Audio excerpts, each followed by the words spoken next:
Hi, I'm Phyllis Thornton with My Quilted Dreams. Today I'm going to be showing you how I bind my quilts on the machine. I've already pre-cut my strips. I like to use a 2 1/4 inch wide strip. I've also trimmed off the selvages on all my strips. So I'm going to take the first strip and open it up with the right side facing me. I usually just pile these strips in my lap. Take the second strip, right sides together. I'm just going to lay it across the other strip so that I can fold it back on itself and put a little finger crease in there. So this is how I get my 45-degree line.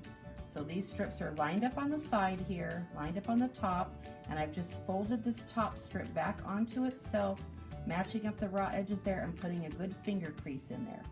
Then I'm going to take this over to my machine and I'm actually going to sew right in that crease line, and that's going to give me my 45-degree line for connecting this. This is the fun part. It's not hard, but you do have to pay attention at this point. I put my hand here and just very carefully fold this strip over so that I don't get a twist in it. Lay the next one up here.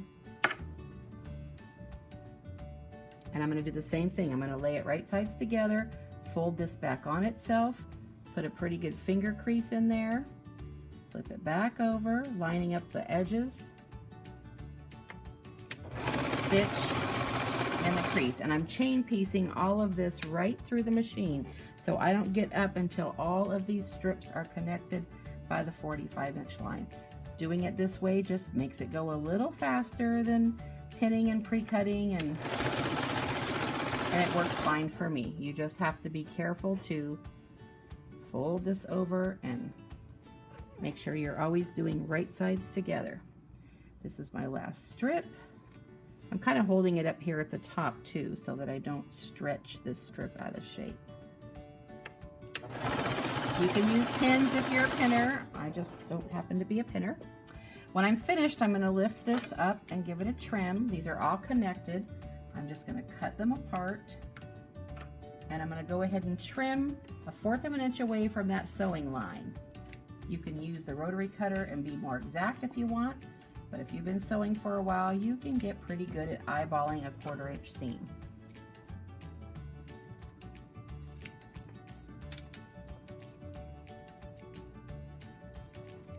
The next step is I'm going to open these seams up, and I'm just going to finger press them open. The reason we're doing this is because we're folding this strip over and we want to offset all this bulk. So I'm just going to slide this up to the next seam, finger press it open. I could take this to the iron and do it too, but the more I can sit here and do, the less time it's going to take me to get this done. I've just sort of streamlined this process. I do this machine binding on all my baby quilts, all my everyday quilts. The only time I would not do the entire binding on the machine is if it was an heirloom quilt, a wedding quilt, something special occasion like that. Also, after I've gotten all these seams pressed, some people go to the iron and fold this over and iron it, and you can do that if you want to. I just found it works just as well to not mess with the ironing. I fold it over, just making sure I get the wrong sides folded in toward each other. And I'm going to start at the end. I leave about a 10 to 15 inch tail right here. And I'm just going to fold this over and finger crease my start point. Pin here about 10 or 12 inches in. And I start on the back side of the quilt, about 1/3 or 1/2 of the way down. I'm going to lay this binding on the back of the quilt, secure it with my pin. I'm going to start quilting right here, and I'm just using a 1/4 inch seam, and I'm just folding this over and running my hand down it and lining this up even with the outside edge of the quilt. About every 5 or 6 inches of sewing, I like to straighten out the quilt and keep everything nice and flat right here on my sewing area. Again, just lining up all the raw edges of the binding to the quilt. Go ahead and put a stitch in it. Sew down to the first corner, and you're going to stop 1/4 of an inch away from the corner. You can mark this with a pin if you want to. I'm going to sew right up to that pin line, which is 1/4 of an inch away from this bottom outside edge, When I get to that mark, I'm going to pull the pin out. I'm going to lift the presser foot and I'm going to pivot, and I can see the corner right out here. I'm just going to sew off the edge to that corner. So I've kind of stitched off at a 45-degree angle here. So then I'm going to pivot this whole quilt around. I'm going to flatten out my binding here, and I'm going to lift it straight up.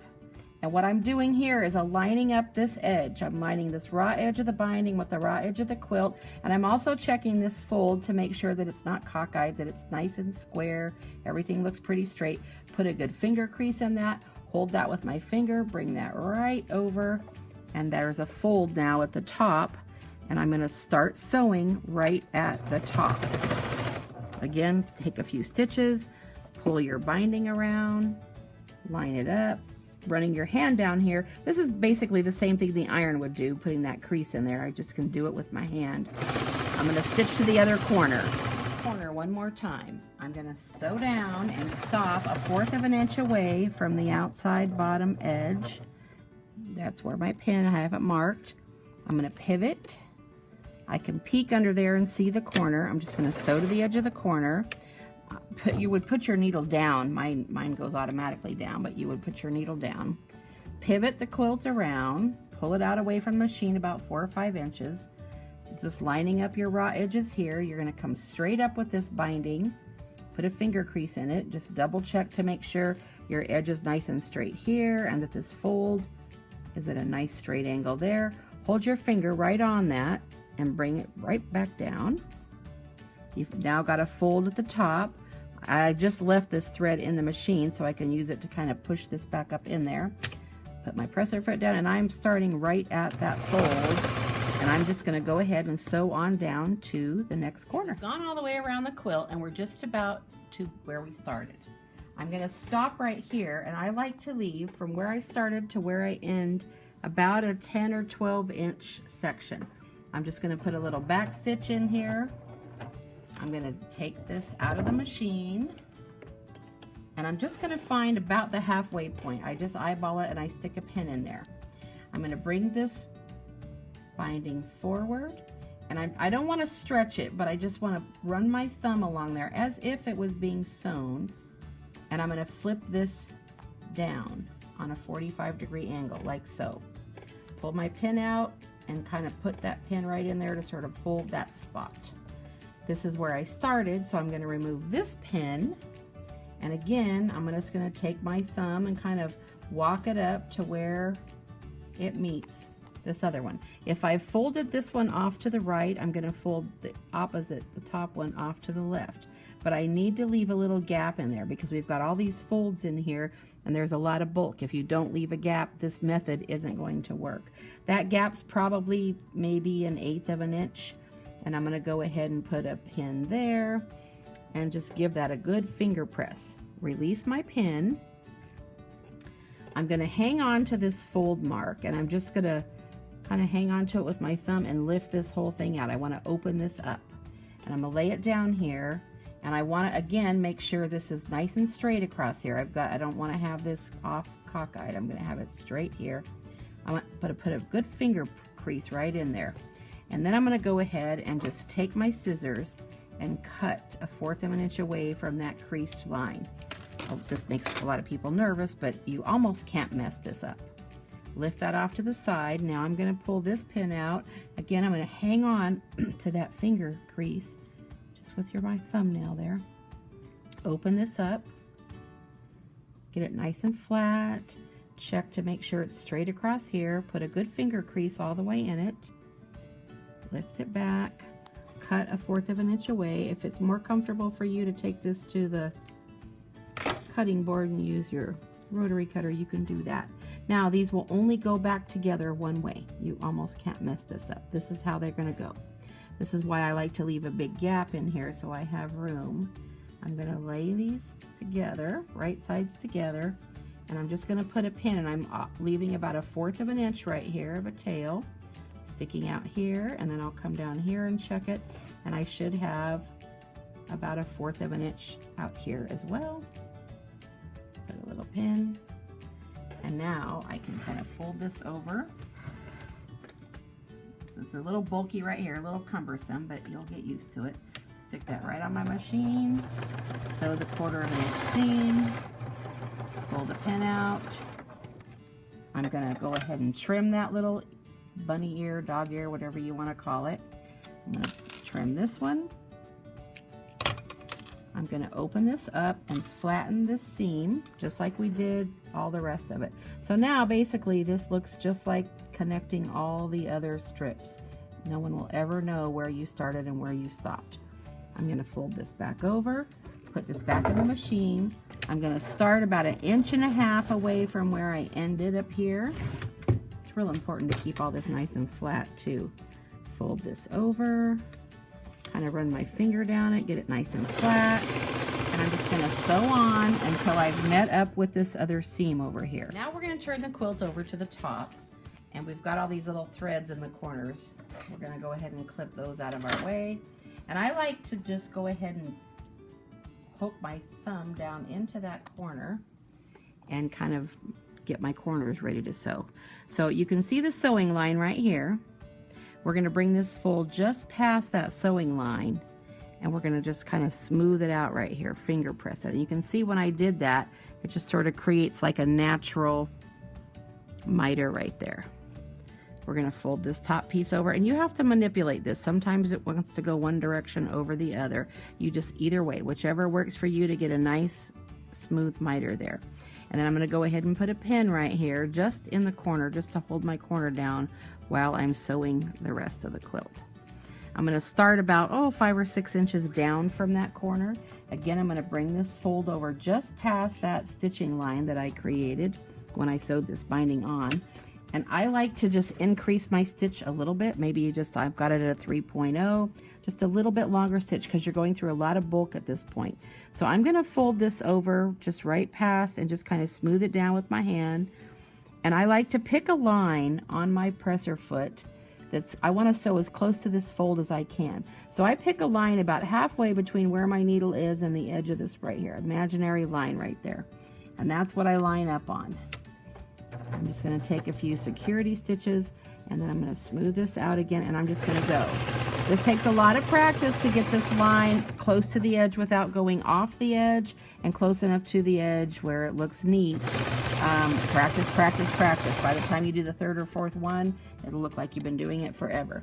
So you can see that this line of stitching is just as even as I can get it, right close to the fold here, and I'm going to do this all the way around. I'm going to sew until I get to the other corner, and then I'll show you how to do a corner. I'm just about coming up to this corner. You can see my pin where I've pre-pinned it. I'm going to sew right to the corner, and I want this line of stitching really close to that mitered fold I make. So now that I'm there, I'm going to remove the pin.